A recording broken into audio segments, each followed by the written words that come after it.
Friedrich Nietzsche is one of the most misunderstood philosophers in history.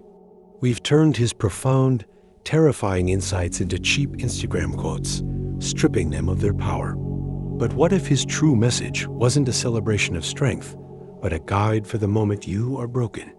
For the moment you feel yourself shattering. Consider the most dangerous thought you've ever had, that none of it matters. The career, the relationships, the relentless pursuit of happiness. It all feels like a performance for an audience that has already left the theater. This is not simple depression. It is a philosophical crisis. You built your life on a foundation of values. Be kind, work hard, seek pleasure, and now you find them hollow. You are adrift in a sea of meaninglessness. This feeling, this vertigo, is not your failure. It is the beginning of Nietzsche's greatest gift to you. He called it the advent of nihilism, the realization that the old gods are dead and the world you were promised is a fiction. But what if this crushing emptiness is not the end of your story, but the brutal, necessary soil from which a truer life must grow? What if you must first lose the world to find yourself? This is the precipice, and the fall is only the beginning. This existential vertigo you feel, this hidden problem, is not a personal failing, but a fundamental schism in the human psyche. Carl Jung would call it a confrontation with the shadow, the parts of ourselves we were conditioned to bury. Society, what Nietzsche termed the herd, has a singular goal: self-preservation. It rewards conformity and punishes the unique. From childhood, you were handed a map of reality, a pre-written script of success and morality. You were taught to seek comfort, avoid pain, and follow the path. But this map is a lie. It creates what Viktor Frankl identified as the existential vacuum, an inner emptiness that arises when we are estranged from our own true will to meaning. You followed the rules, yet you feel a profound sense of betrayal. Why? Because you have been living a life designed by others, for others. Your desires are not your own. They are echoes. Your fears are not your own. They are implants. A silent psychological prison has been built around you, brick, by tradition, by social media, by the very language you speak. You are suffering from a sickness of the soul, a starvation for something real. But this pain is a signal. It is the first, crucial rebellion of your authentic self, screaming that the map is wrong. And if the map is wrong, then what terrifying, magnificent territory have you actually been wandering in all this time? The unseen consequence of this internal betrayal is a life lived on autopilot, a ghost in your own machine. Your choices, the career you tolerate, the relationships you maintain, the politics you argue, are not truly yours. They are the output of cognitive biases and cultural conditioning, a script written by forces you never consented to. This is the banality that Hannah Arendt warned of, not of evil, but of a life unlived. Your brain, seeking the path of least resistance, confuses the familiar with the safe, mistaking the cage for the horizon. This silent force shapes your reality into a narrow corridor, where every door appears to be an exit, but only leads to another, nearly identical room. You scroll, you consume, you perform happiness, all while a quiet desperation hums beneath the surface, a neurological static of disconnection. This is the true power of the trap. It makes you an accomplice in your own imprisonment. You are not just lost.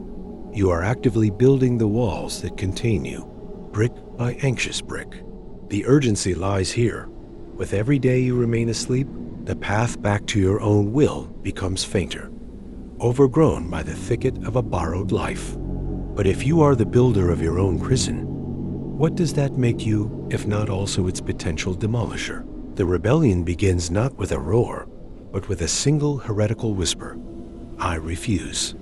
This is the moment of amor fati, the love of one's fate. Nietzsche's ultimate rebellion is not against society, but against your own complicity. To break free, you must perform the most counterintuitive act imaginable. You must stop seeking happiness and instead choose meaning. Meaning is forged in suffering, in the voluntary embrace of struggle. Look to the historical examples. Viktor Frankl finding purpose in a concentration camp, not in spite of the horror, but by asserting his one remaining freedom, the attitude he took toward it. This is the shift. You must cease being a passive questioner. What is the meaning of life? And become the active answerer.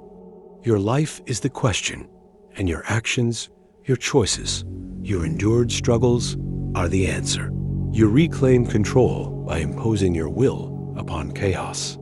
You stop asking the world for permission to exist and instead declare your existence through your work, your integrity, your creation. This is the path of the Mensch, not a superior being, but the one who has overcome their own conditioned self. It is a revolution of perspective so radical, it turns the prison walls to dust. But this power raises a final, terrifying question. If you are now the creator of your own meaning, what sacred truth will you build upon the ashes of the old? The ultimate truth is this: there is no final destination. The meaning you so desperately sought was never a hidden treasure to be found, but a mountain to be built from the raw, chaotic material of your own existence. You were waiting for the world to speak when you were always meant to be the voice. This is the paradigm shift that makes every past struggle suddenly, painfully clear. Your anguish was not a sign of failure, but the friction of creation. The Mensch is not a distant ideal.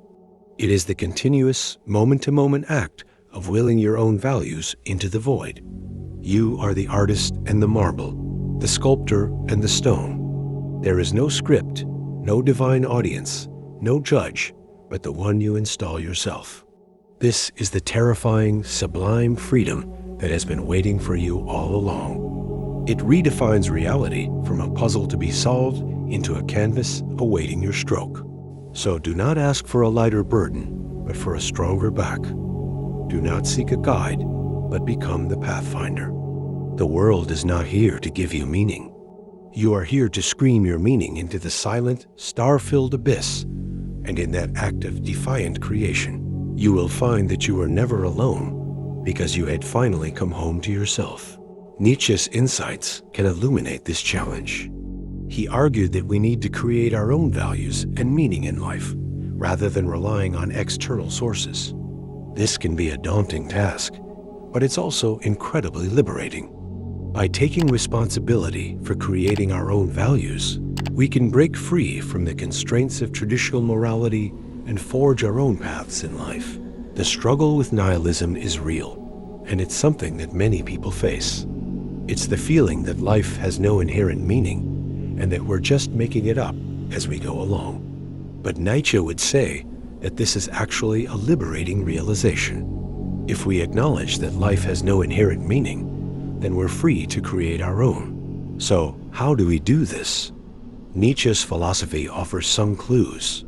He believed in the concept of the will to power, which is the drive to exert our strength and creativity in the world.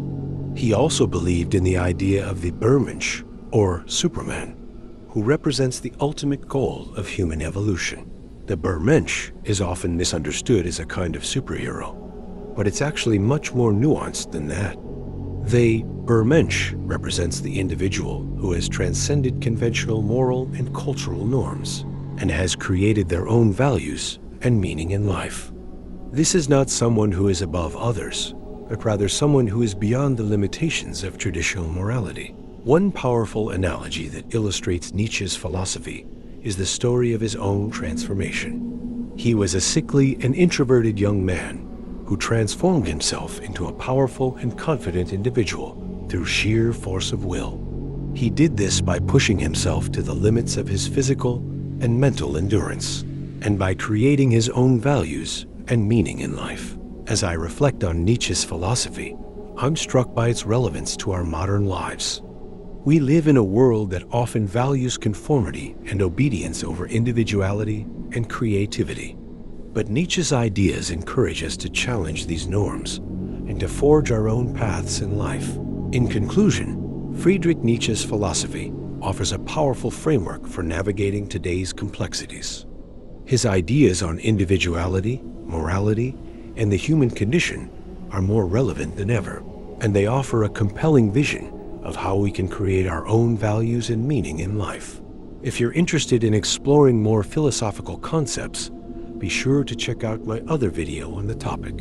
And if you have any thoughts on Nietzsche's ideas, I'd love to hear them. Leave a comment below and let's keep the conversation going.